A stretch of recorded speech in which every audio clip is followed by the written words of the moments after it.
Mateus capítulo 14, versículo 27, 28 e 29. Todos encontraram? Mas Jesus imediatamente lhes disse: tende bom ânimo, sou eu, não temas. Respondeu-lhe Pedro, disse: se és tu, Senhor, manda-me ir ter contigo por sobre as águas. E ele disse: vem.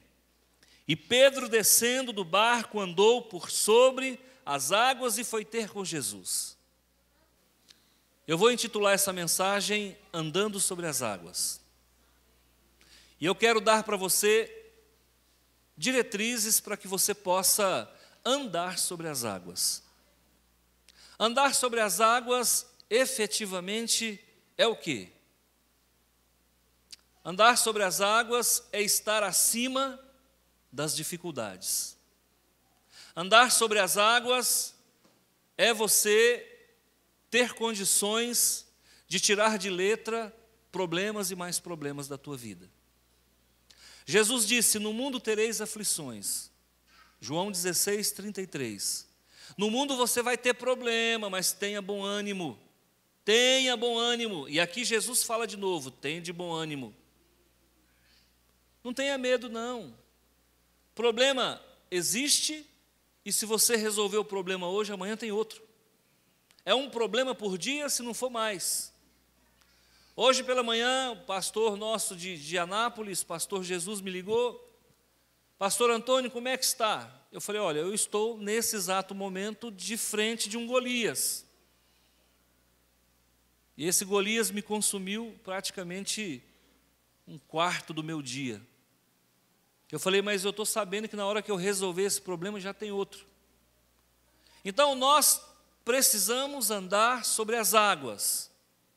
E eu te convido, vamos andar sobre as águas? Vamos andar sobre as águas? Andar sobre as águas não é fácil, então vamos voltar para a física. O que é a água? A água é um mineral, pelo menos formado por elementos químicos que formam essa parte líquida, embora seja dois gases. Os dois gases se juntam e formam a água. Acontece que as moléculas de água, elas se atraem mutuamente.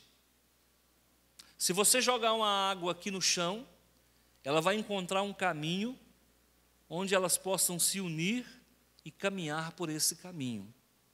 Então, nas moléculas de água há unidade. Elas se atraem mutuamente. Nós sabemos que o nosso corpo tem em torno de 60%, talvez 70% de água. Você só está vivo porque você mantém constante essa dinâmica de água dentro do seu corpo. O lugar onde eles estavam aqui é chamado Mar da Galileia. Mas o Mar da Galileia nunca foi mar. Isso aqui é um equívoco. Era um manancial de água doce, que era chamado Mar da Galileia pela extensão. Mais ou menos 20 quilômetros por 13, alguma coisa em torno disso. Pela grandiosidade da bacia hidrográfica, chamavam de Mar da Galileia. Também é chamado de Mar de Tiberíades, ou Lago de Genezaré. É a mesma coisa. Grandes coisas aconteceram aqui, às margens ou dentro desse lago. O episódio que nós estamos relatando aqui talvez seja o episódio que mais desafia o entendimento do homem. Se ressuscitar morto é difícil entender, andar sobre as águas não é fácil. Se multiplicar pão e peixe é difícil de entender, a andar sobre as águas não fica para trás. A Bíblia está repleta de coisas que nós não vamos entender, e é pela fé. Pastor, o senhor acredita que Pedro andou sobre as águas? A Bíblia é a palavra de Deus. Não ousaria jamais a duvidar. A Bíblia fala que Jonas ficou no ventre da baleia. Mas se a Bíblia falasse que a baleia ficou no ventre de Jonas, eu ainda assim acreditaria. É melhor ir para o céu crendo muito do que deixar de ir para o céu porque foi muito criterioso. Não há contraindicação em crermos na palavra de Deus. Era madrugada, era a quarta vigília, já pregaram sobre isso aqui. Jesus estava no Monte das Oliveiras orando. Era um homem que orava muito e dormia pouco. E alguns dizem que lá do Monte das Oliveiras, ele estava enxergando os discípulos no mar da Galileia.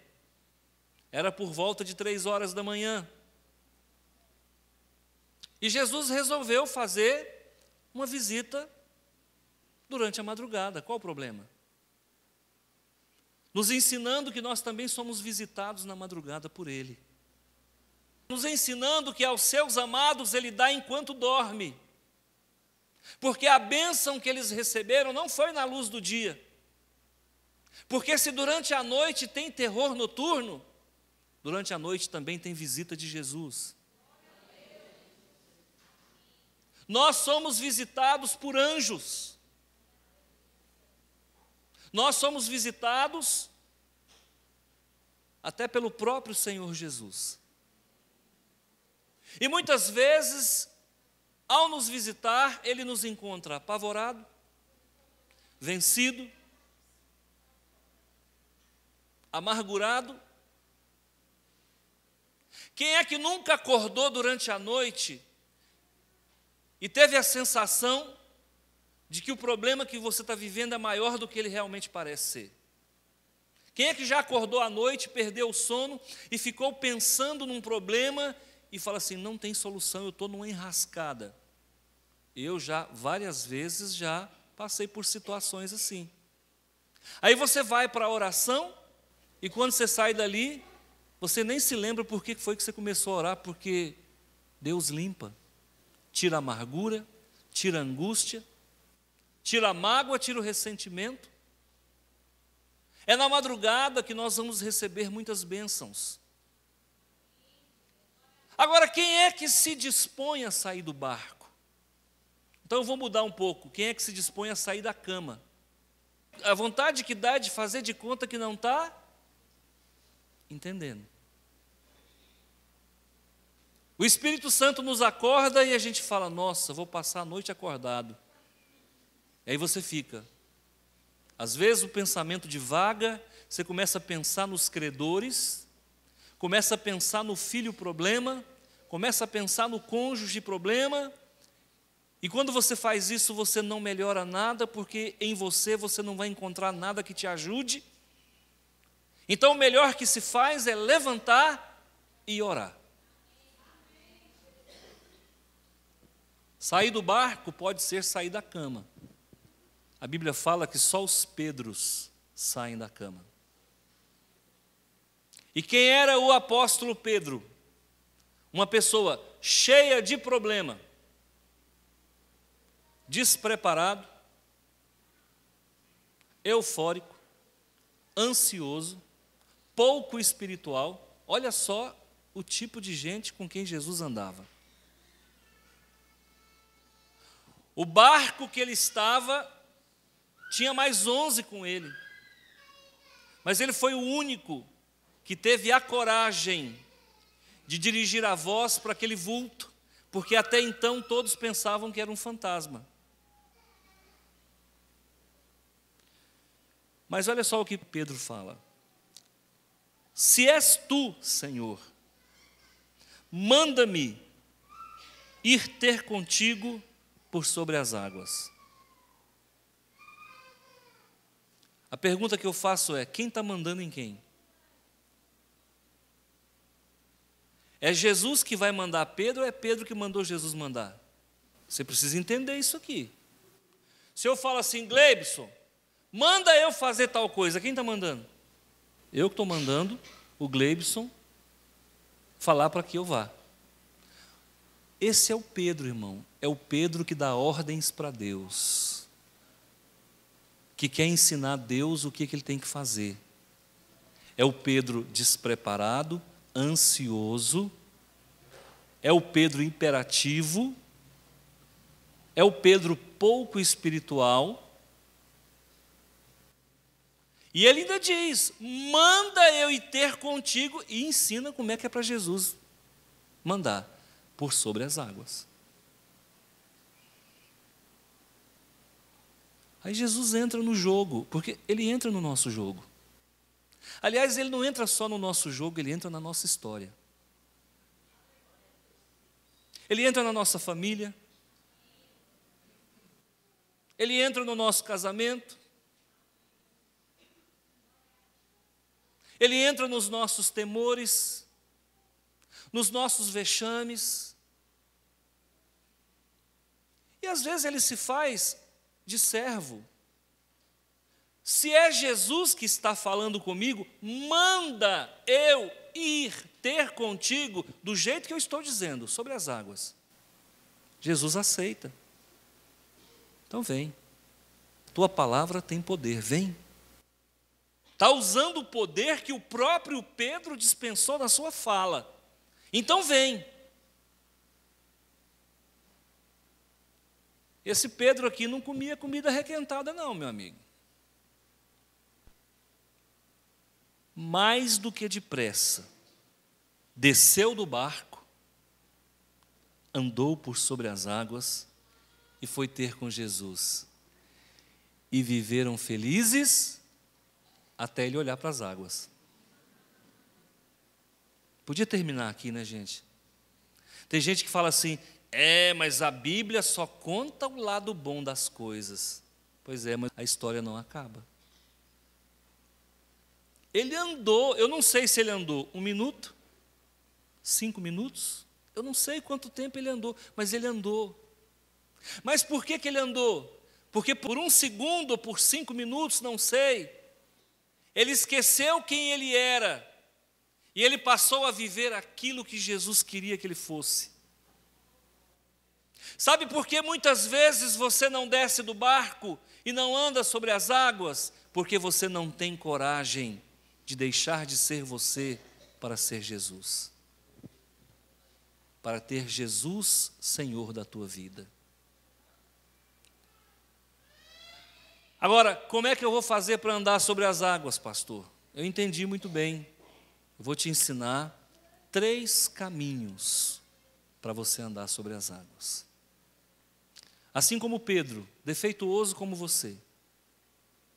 Normalmente nós olhamos para a Bíblia e falamos, o apóstolo Pedro é você, irmão.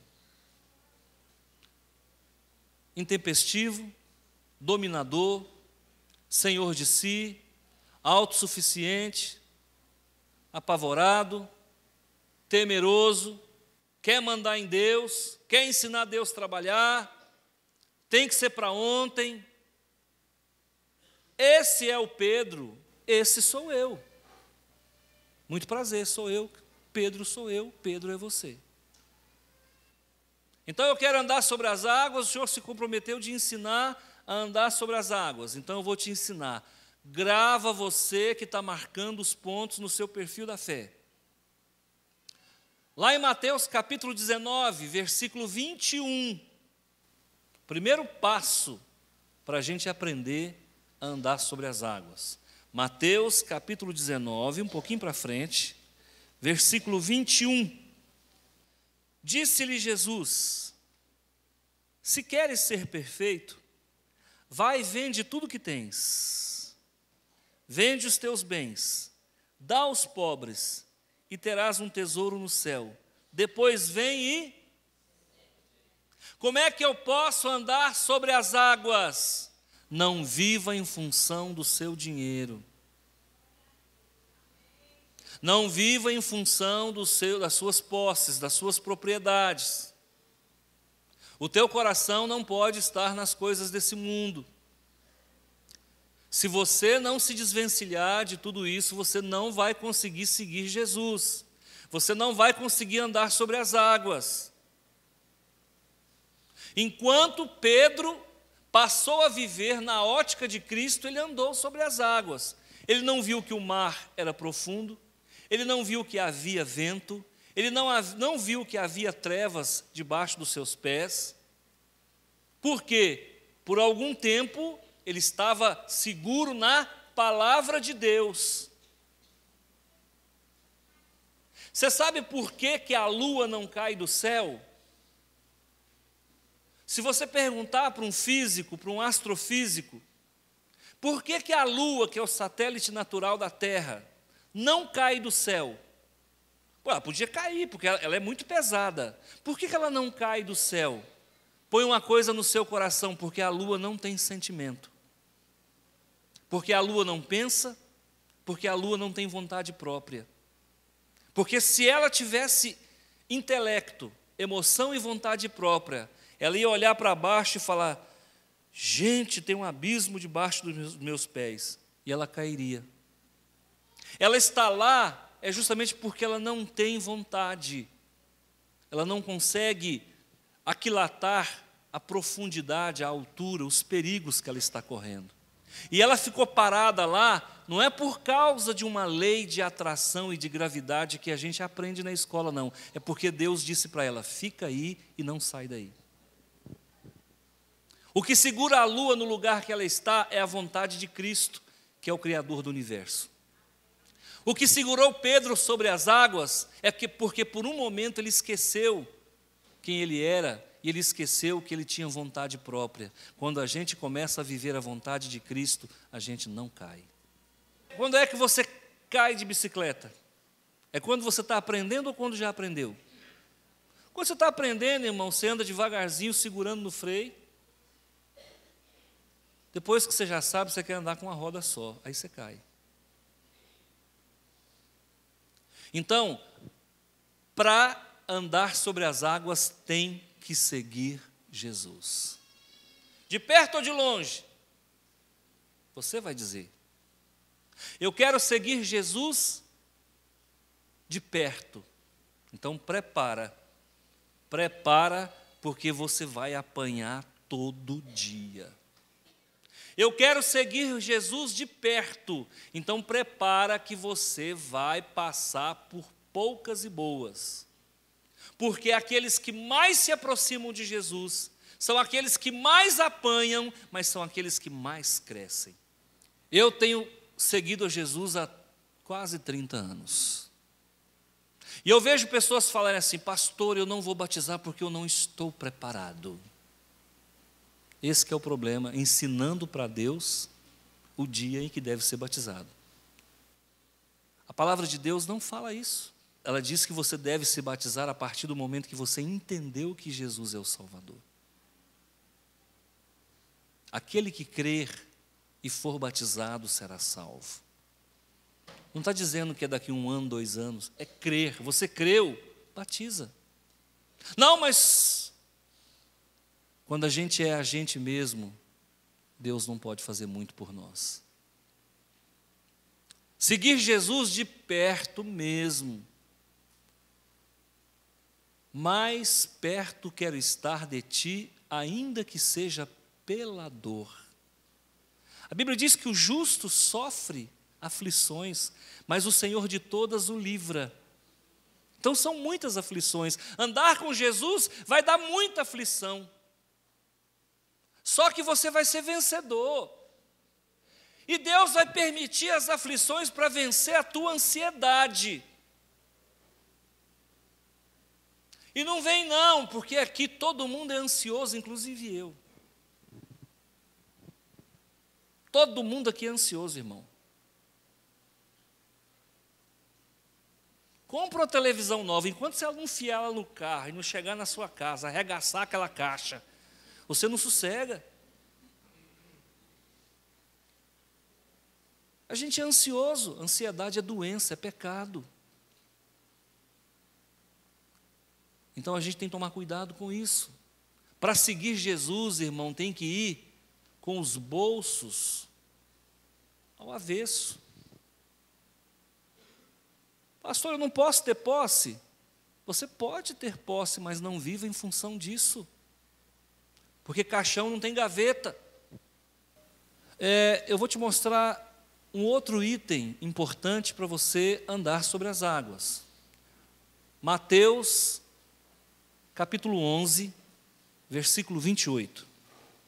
Volta um pouquinho. 11, 28. Ok? Vinde a mim, todos os que estáis cansados e sobrecarregados, e eu vos aliviarei. Quem é que vai conseguir andar sobre as águas? Quem aprender o exato momento em que deve entregar as rédeas para o Senhor Jesus. Irmão, vai chegar um momento na sua vida que você tem que entregar. Você tem que entregar. Haverá momentos que você vai, eu estou doente, eu preciso de ajuda. Haverá momentos que você fala, eu estou com dificuldade financeira, eu preciso de ajuda. Haverá momentos que você, não, eu estou com um problema de família, eu não dou conta de resolver.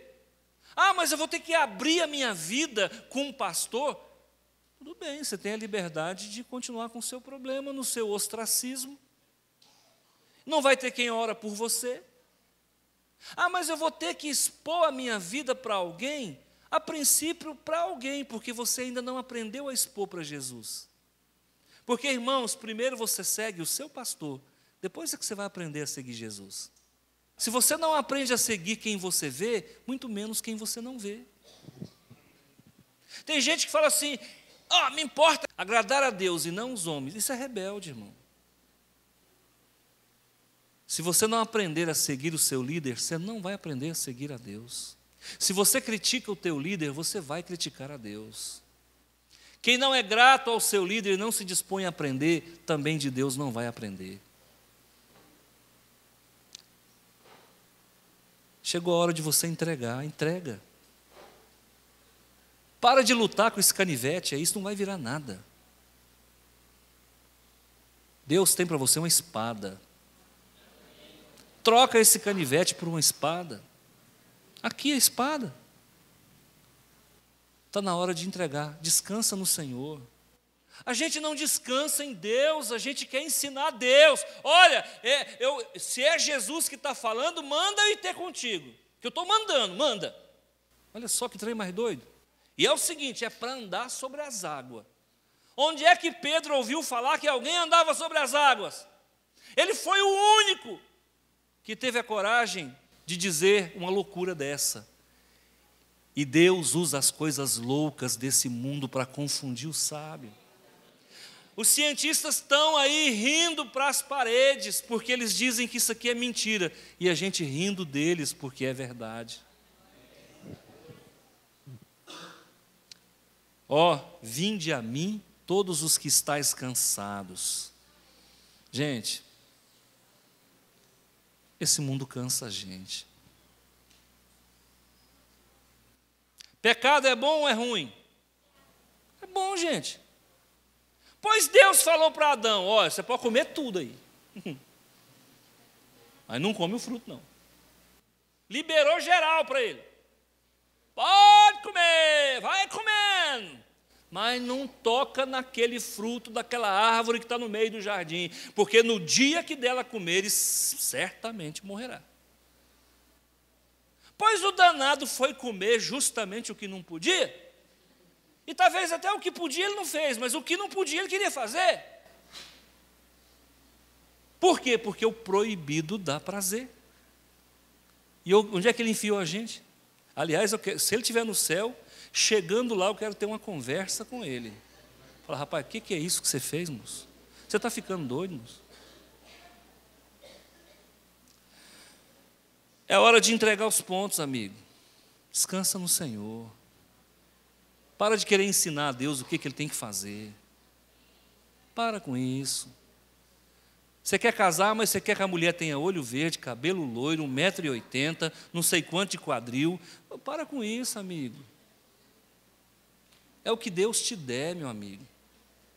É o que Deus te der.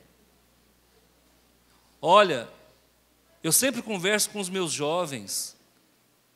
A pior época para casar é agora. Verdade, irmãos. Os jovens não querem se casar. Porque o mundo tem ensinado que casamento não presta. Aí vocês estão vendo o que está acontecendo aí, ó. Vai dar em filho que não foi criado pelo pai, igual euzinho, cheio de medo, cheio de fobia, despreparado. Quando chega na adolescência, fica com aquela dúvida, qual é o gênero? Verdade, irmão. Quando falta a presença do pai, a sexualidade do filho não fica bem orientada. E o fato do pai morar na mesma casa não significa que ele está sendo presente, não. Tem pai que acha que é só dar dinheiro e dar presente. Isso não é ser pai, não. Ser pai é sentar, meu filho, vem cá. Vamos conversar aqui, de homem para homem. Minha filha, vem cá, deixa o papai conversar com você. Com filho a gente vai mais devagar, né? Mas verdade, irmãos, nós precisamos entender que nós temos que descansar quando a gente estiver cansado. É por isso que a morte existe. É para dar descanso para você e às vezes para nós também. Eu vou te mostrar um outro item importante para você andar sobre as águas. João, capítulo 7, versículo 37. O grande dia da festa. Levantou-se Jesus e exclamou: se alguém tem sede, venha a mim e beba. O que é o problema do mundo hoje? Sede. O homem natural, ele tem sede de Deus, ele vai lá e compra um carro zero. Não mata a sede. Ele tem sede de Deus, ele vai lá e troca de mulher. Não resolve. Ele tem sede de Deus, ele vai lá e ganha na Mega Sena. Não resolve.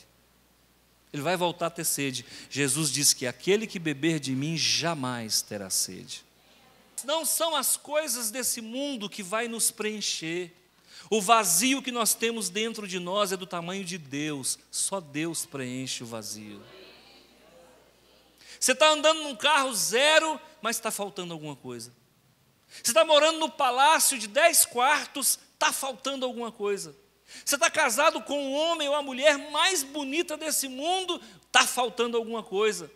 Você está indo para a igreja e está faltando alguma coisa. Você está devolvendo o dízimo, está faltando alguma coisa. Está faltando encontrar com Jesus. Aquele que vem a mim, jamais terá sede. Se alguém tem sede, venha a mim e beba. Então, qual é o segredo para andar sobre as águas? Primeiro, seguir Jesus. Segundo, aprender a descansar em Jesus. Terceiro, beber de Jesus. Pedro era uma pessoa que ainda não tinha aprendido a andar sobre as águas, por isso que ele afundou. O pouquinho que ele andou foi apenas uma amostra grátis, uma demonstração do que Deus podia fazer na vida dele. Quem aprende a andar sobre as águas, aprende a se comportar no meio da multidão. Quem aprende a andar sobre as águas, aprende que Deus é todo-poderoso e que nós somos dependentes dele. Quem aprende a andar sobre as águas, é uma pessoa que sabe que quando tiver qualquer dificuldade, vai para a palavra de Deus. Vai para a palavra de Deus. Eu achei tão bonitinho essa semana, no WhatsApp. Uma irmã falou: irmãos, estou tendo batalha espiritual. Alguém deve ter visto isso aí. Estou tendo batalha espiritual, está abrindo a gaveta da minha casa, está acendendo a luz, está fazendo um monte de coisa. Porque demônio gosta de fazer palhaçada, né, irmão? E aí o irmão falou assim: olha, leia o Salmo 91 em voz alta. Lê o Salmo. E eu fiquei olhando aquilo e falei: poxa vida, as pessoas estão entendendo. Irmão, você quer fazer um exorcismo legal? Começou a dar terror noturno durante a noite. Acorda sobressaltado. Vem um pesadelo, alguém está correndo atrás de você no sonho. Você está vivendo uma dificuldade, uma noite escura da alma, está passando por alguma luta, teve um desentendimento em casa, sentiu que tem alguém andando dentro da casa, tem uma figura espiritual atrapalhando o seu sono, está fazendo a criança chorar, você não tem motivo. Pega, abre o Salmo 91 e começa a ler em voz alta e andar dentro da casa. Os cabelos do corpo vão eriçar, você vai encher da presença de Deus. O demônio, se porventura estiver rondando, vai embora. As pessoas sofrem porque não conhecem a palavra de Deus. Eu já cansei de acordar de madrugada, não consigo dormir, com perturbação mental, estou sabendo que é batalha espiritual, estou sabendo que é luta, eu não consigo nem orar. Às vezes a perturbação espiritual é tão grande que nem orar eu consigo. Aí o que eu vou fazer? Viro para o lado e vou fazer de conta que está dormindo? Abre o Salmo 91, eu que habito no esconderijo do Altíssimo e descanso à sombra do Onipotente, e vai lendo o Salmo 91 e a capetada vai indo embora. Capeta não resiste à palavra de Deus, não. Quando Jesus encontrava com o endemoniado, ele falava, cala-te, sai. Sem conversa. Jesus não pedia CPF para demônio, não. Hoje o que você vê nas igrejas aí, o demônio aparece, qual o seu nome? Da onde você veio? De que família você pertence? Onde é que você está morando? Você é especialista em quê? Ah, para com isso. Isso não é papel de pastor, papel de igreja, não. Demônio manifestou, a gente pega, leva lá para o fundo, porque o show de demônio é mais embaixo. Porque aqui dentro é lugar de pregar a palavra de Deus. É ficar fazendo ibope. Às vezes a pessoa cai. A gente tem que tirar. Mas nada de fazer show pirotécnico aqui não. Aqui é a casa do Senhor. Então, queridos, eu quero deixar essa palavra para você. Você vai ter dificuldade. Você vai ter luta. Mas em todas você é mais do que vencedor. Em todas. Em todas. Deus tem ministrado no meu coração dizendo para mim, você é vencedor. Aí você começa a olhar para trás, não com saudade do que você perdeu, mas com alegria pelo que você ganhou. E você começa a olhar para trás e fala, meu Deus, como Deus tem mudado a minha vida. De A a Z, tem mudado no emocional, tem mudado no familiar, tem mudado no financeiro, tem mudado em todos os aspectos. Sabe, você está crescendo a cada dia. E notícia boa, na hora que você estiver prontinho, Senhor. Pastor, não tenho pressa, nem eu, irmão. Vamos andando aqui devagarzinho, né? O céu pode esperar ou não? Pode. O céu é o limite, mas ele também pode esperar, né? Então, queridos, é claro que estou brincando, Deus sabe o dia, né? O dia, a hora, está na mão dele, né? De vez em quando eu me pego ensinando para Deus como é que eu quero morrer. Até isso eu já fiz, irmão. Senhor, queimado não, dói demais. Verdade, irmão. Senhor, afogado não, eu não vou suportar essa morte. Verdade, irmãos. Senhor, acidente não posso ver sangue. Verdade, irmãos. Sabe o que é isso? Ansiedade. Sabe o que é isso? Fazendo igual Pedro, querer ensinar para Deus o que ele tem que fazer. Né? Então eu quero deixar essa palavra para você. Você que quer andar sobre as águas, fica de pé. Eu quero orar com você.